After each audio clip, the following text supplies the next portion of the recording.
Mercy moments. Our lives are dripping with mercy. Indeed, our world is drenched in it. I'm Marissa Flores Madden, the creator of Mercy Moments. This season, we'll journey together by way of stories and reflections through the foundational social teachings of the Church. Call to family, community, and participation.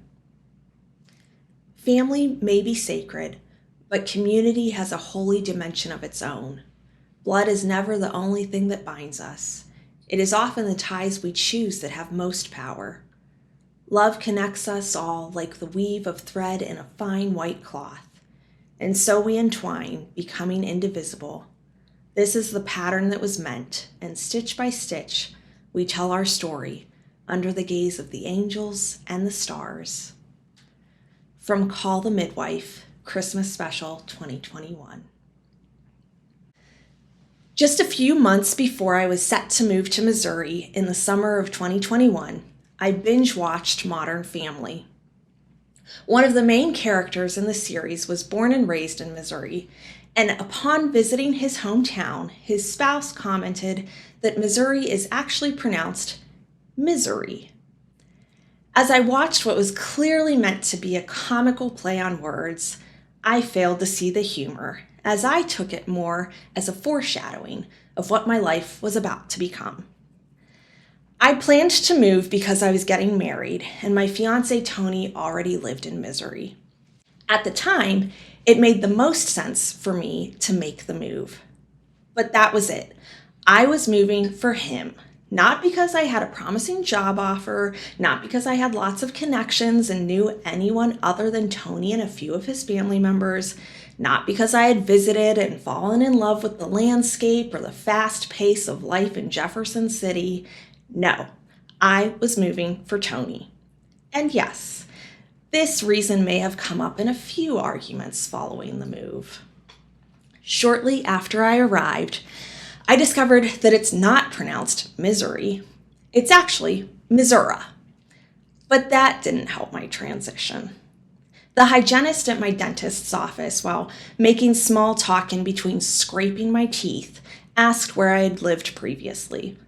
When I told her Cleveland, Ohio, she said, "Oh, so basically the same as here, cows and corn, right?" While Ohio certainly has its share of rural communities, when I went on daily runs through my Cleveland neighborhood, I passed stadiums and courthouses and restaurants, not cows and corn. New Bloomfield, Missouri, is not Cleveland, Ohio. And at the risk of sounding dramatic, I must admit that over the past 2.5 years, there have been plenty of times I have wholeheartedly believed I was living in misery. Of course, this really had nothing to do with the great state of Missouri. It had everything to do with what I was missing: family, community, and participation in countless opportunities I was afforded in Cleveland over the past 2 decades. And that's what I was longing for here in Missouri, too. But things started to change about 9 months ago when I found 2 significant ways of participating in the community in my new hometown: running and praying. I've been a runner my whole life. Never very competitive, I still identify with the line from the classic film Chariots of Fire, "When I run, I feel God's pleasure." Although I have always loved setting goals for myself while running, whether it's a certain distance or pace or personal record in a specific race, more and more I am simply in awe of what my body can do. Movement is a gift. Beyond the teams of my youth or an occasional road race with my siblings in which our motto was always "No Madden left behind," I had become accustomed to running on my own. So last spring, I trained for and ran Jefferson City's half marathon on my own. After the race, a coworker who had also run invited me to join a running group. She insisted it was open to all distances and paces. I was skeptical, but it was true. The group is welcoming to everyone. There are people who have been competitive at every age, and those of us who run for the sheer joy of it. People who show up to walk and those who show up to train for 100-mile races. I know. Remember when 26.2 was crazy? And perhaps best of all, after each run, we gather to eat and drink and share. And the more we share as we run, the more I find that it's not just a variety of distances and paces that are welcome. It's a variety of backgrounds, careers, traditions, families, ages, opinions, and lived experiences. A microcosm of what the church should be. I have proclaimed this group to be the best part of life in Missouri many times over in recent months. Not long after I found running companions, I was invited into another community, one that practices centering prayer.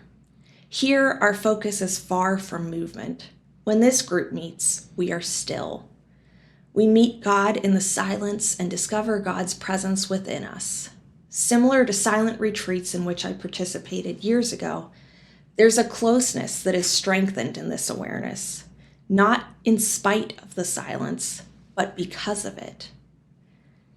I never had a running group in Cleveland. They exist, of course, but I was always too intimidated to join. I also never experienced centering prayer in Cleveland, although I had many other faith-filled connections. Two beautiful experiences, meaningful communities that I would truly miss were I to move again. Catholic social teaching proclaims that humans are not only sacred, we are social. How we, each and every one of us, are invited, welcomed, and encouraged to participate within our communities matters. And although participation within communities rooted in shared hobbies and faith traditions can be transformational, our call to family, community, and participation must be realized on a much larger scale.